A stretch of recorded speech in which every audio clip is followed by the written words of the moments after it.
In the mid-1800s, westbound immigrants had three choices of routes: the northern route following much of the Missouri River and crossing steep mountains, the southern routes through Santa Fe following much of the Old Spanish Trail, or the California-Oregon Mormon Trail, which focused on avoiding the steep mountain passes and deserts by crossing the Continental Divide at South Pass in Wyoming Territory. Constructed in 1857 to 58 under the charge of Frederick Lander, chief engineer, as an assignment from the federal government to improve roads to the west. Originally called the Pacific Wagon Road, the Lander Road, also known as the Lander Cutoff, was built as a shortcut for wagon trains bound for Oregon and California, across Rocky Mountains and Continental Divide areas of western Wyoming. It was a beautiful morning traveling along the cutoff, but 15 minutes after crossing Big Sandy Creek, we surprisingly encountered snow. 15 minutes after that, well, it's Wyoming.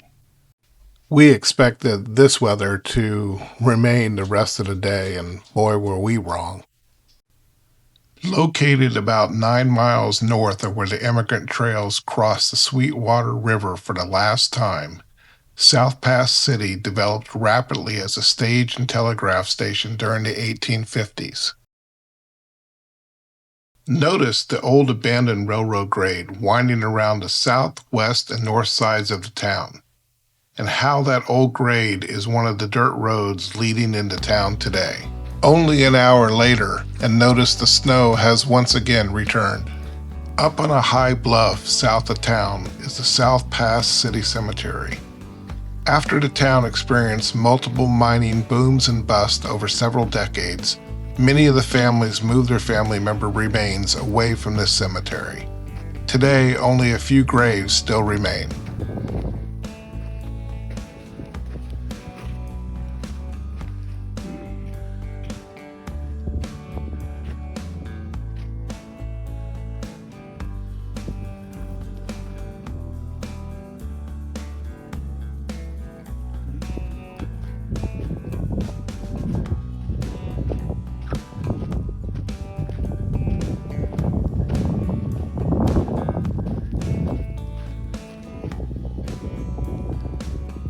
South Pass got its name to distinguish it from the tedious and difficult northern route through the Rocky Mountains, taken in 1805-06 by Lewis and Clark through the Bitterroot Mountains.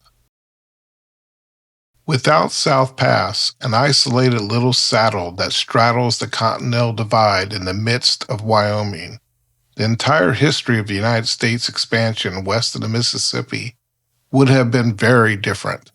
In 1836, missionary Marcus Whitman crossed the pass joined by his wife Narcissa and missionary companions Henry and Eliza Hart Spalding. Narcissa and Alyssa became the first European women to cross the Continental Divide at South Pass.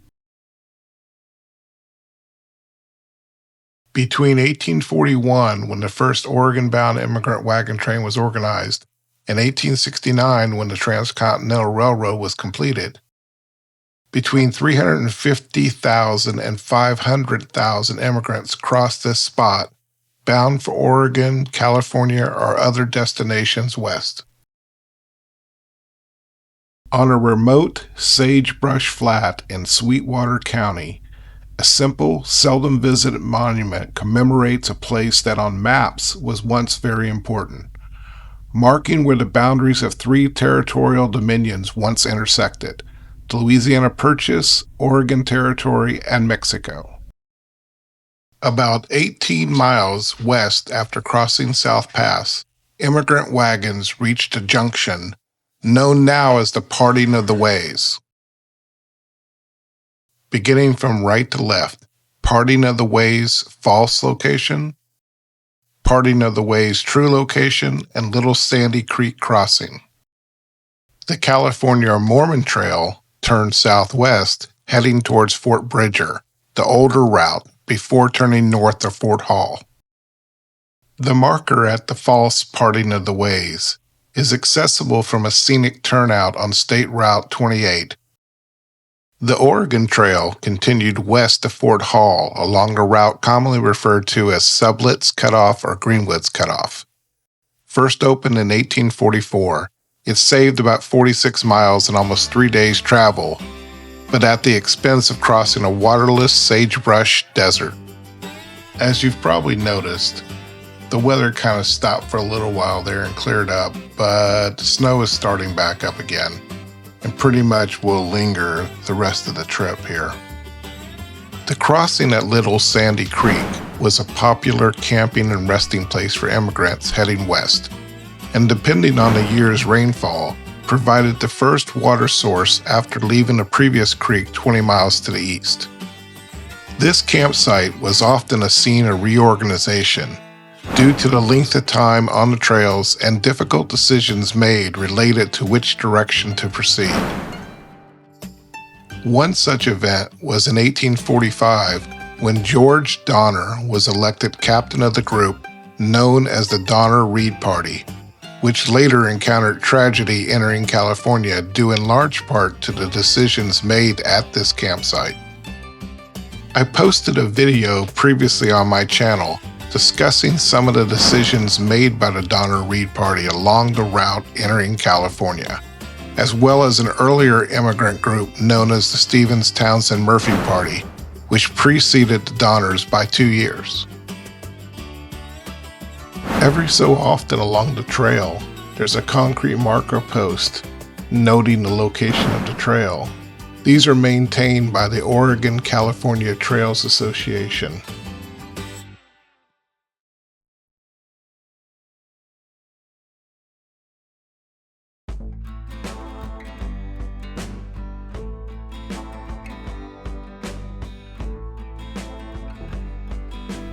Can you imagine being in these immigrant wagons, walking along? Most of them walked. They didn't ride in the wagons, and they trudged through the sagebrush day in and day out, averaging 15 to 20 miles a day.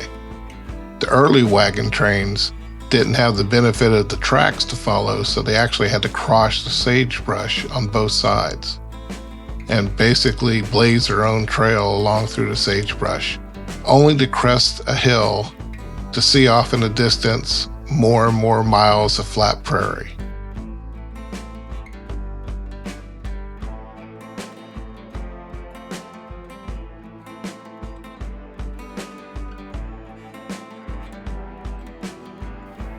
While driving this, I couldn't help but think, looks like there's a ridge up ahead. Once I crest that, I wonder if I'll get to the parting of the ways or if it's just going to be many more miles of this same track. I'm not sure. I did edit this video to include clips that were a little bit more interesting to watch in terms of the trail, the surrounding area. There were a lot of monotonous straight sections of just constant two-track leading up and over the next rise, only to see more two-track up ahead. I can't imagine moving as slowly as these wagons did walking this entire route. Actually, it looks like the snow flurries have pretty much stopped by now. It finally appears like we're getting closer to that far-off ridge. Here comes another trail marker, and it looks like the trail may start turning a little bit in a different direction. Hopefully, I'm getting tired of going straight.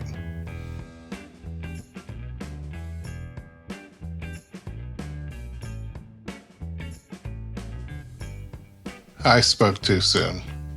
It turned a little bit to the south, but it's still going pretty straight here. I'm finally cresting a rise. Is it going to be? Yep. More prairie.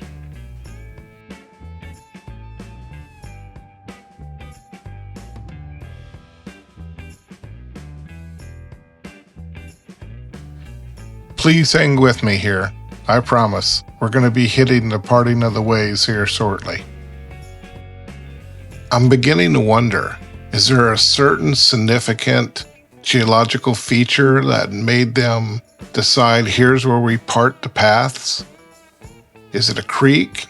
Is it a hill? Is it a rock outcropping? Or is it just like in the middle of nowhere, they decide, we're going to turn right here? Wait, I think I see something. Finally, up ahead. It's off to the left, it looks like there. Finally, something to break the monotony.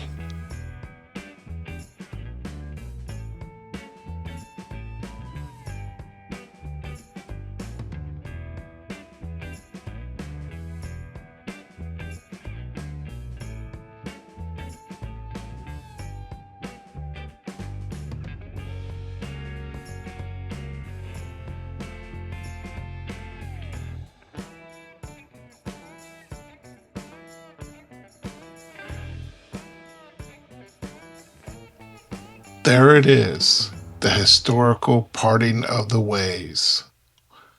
To the left, California and Utah. To the right, Idaho and Oregon.